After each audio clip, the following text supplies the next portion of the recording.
imong financial, pwede sa material nga butang, pwede sa labos na sa espirituhanon. Now, dili na to matugad ang atong gitawag na Christ being the blessed hope. Not until we understand that people without Jesus Christ has no hope at all. Yeah. Akong balikon, binisayon ako. Di na to masabdan unsa ka gipanalanginan kini nga matang sa paglaom kung naa ka kang Kristo, kung dili nimo masabtan una nga ang kinabuhi nga wala si Jesus, walay paglaom. Amen. Right. You could hope na pa-eskwela tag-anak, naglaom ta nga malambong sila. Naghingamot ta, magnegosyo ta, manginabuhi ta, managbaho ta, naglaom ta nga maharuhay, mahayahay, if not, komportable ang atong pagtuyo. Tinood? Amen? So tungod kaya na, kasagala sa mga tao, dito na nakutob. Dili na to usahay kaayo ma-appreciate, nabiyaan na to ang ginawag ng espirituhanon na aspeto sa kinabuhi. I believe not until nakadungog ka sa pulong o nito ka sa pulong, ayaw mo ma-appreciate nga naay laing matang sa paglaom makinahanglan ma-embrace nimo sa imong kinabuhi. Amen? Because if you don't read the Bible and you don't believe in the Lord Jesus Christ, your hope is only on this earth. Ang imong paglaom utubas kalibutan. Amen? Mahimong inila, mahimong kwartahan, mahimo nga asinsado sa panginabuhi, pero malimtan nimo that one day makapsan kag kinabuhi o gininhawa o matubang ka sa Dios. O ang pinaka-importante di ay nga parte sa imong kinabuhi, mao man di ay ang espirituhanon. Right. Amen. Amen. Amen. So now we understand na kining blessed hope, nahimo ni siyang blessed tungod kay ang tao nakasabot na kung wala si Jesus Christ being the blessed hope, there is no hope at all. What we are hoping sa physical, sa material, all of those things are not stable. When I say are not stable, dili masaligan. Amen. Mayroon yung nagdili masaligan, it's because heaven and earth will pass away. Right. And everything in it will pass away. Amen? So, atong basahon, ang atong tema sa Titus, yun diya, dali lang ko mabasa kay Arong Parehag version, 12:13, while we wait for the blessed hope, the appearing of the glory of our great God and Savior, Jesus Christ. Now, kung mayroon ganita, wait, it means that we are waiting for something to happen in the future. Amen. Amen. Amen. But while we are waiting, sa iyang pagtunga, sa iyang pagbalik, na siya gitugon. And we could read it in verses 11. So good. Ingon diri, for the grace of God appears that offers salvation to all people. Ang grasya sa Dios nito nga naghatag, nag-awhag og kaluwasan ngadto sa tanang katawhan. Nagtudlo kini sa pag-ingon nga dili kita moapil sa tanan nga pagkadaotan.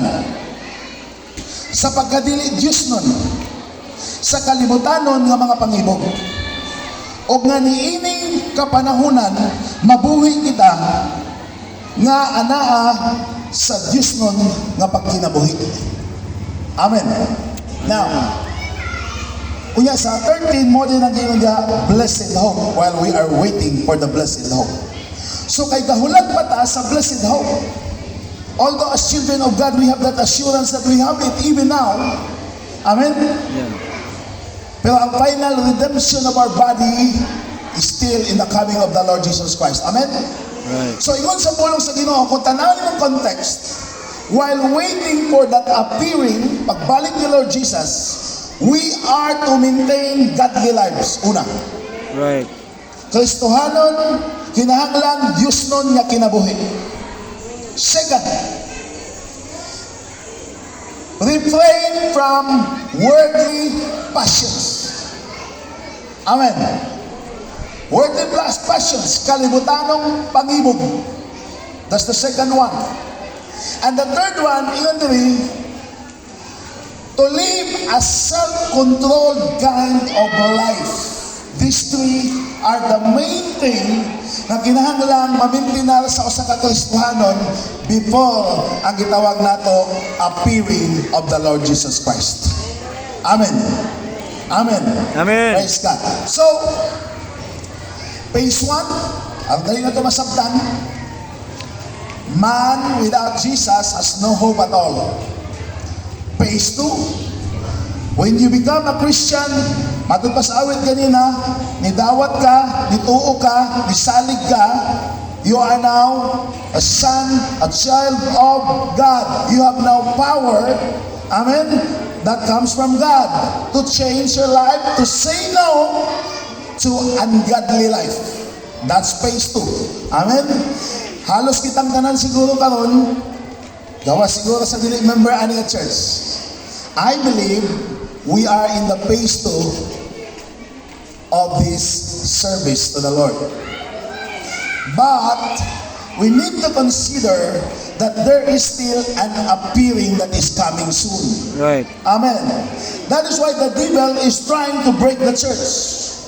The devil is trying to weary us down. Ginaluya niya, ginasapong niya, ginaaway niya, ginapersecute niya, ginatagaan ng problema, ginatagaan ng kabugaton. Why? Because he wants us not to pass the second phase of our life and go back to the first phase.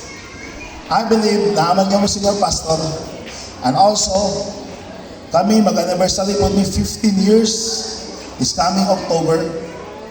As a pastor, daghan ko membro pagsugod na after 15 years, wala na nangalagad sa Diyos.